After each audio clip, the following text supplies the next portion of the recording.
Did you know that in a recent study by Harvard University, researchers found that the thrill and excitement of a new relationship often fades within just 12 to 18 months? It's not that love disappears, it's that we get used to the person we care for most deeply. But why does this happen? Let us dive into the fascinating psychology and science behind this phenomenon. Why do we adapt to the person we love the most, and is it a bad thing, or could it be something more profound? Point 1. The science of habituation. The first reason lies in a psychological process called habituation.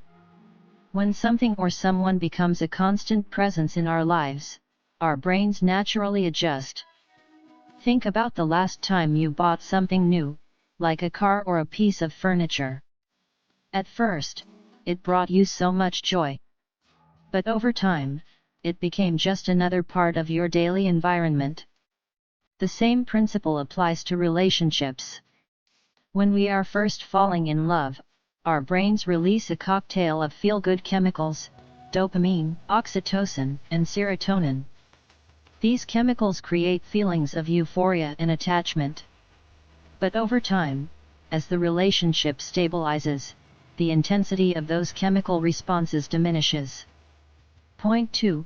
The role of routine. Another key factor is routine.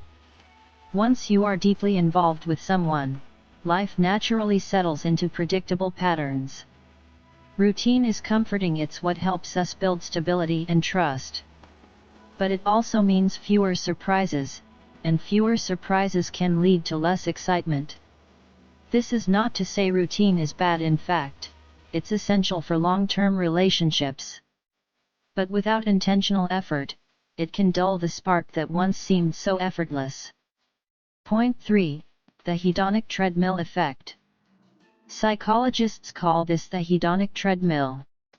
It's the idea that humans quickly adapt to positive changes, returning to a baseline level of happiness.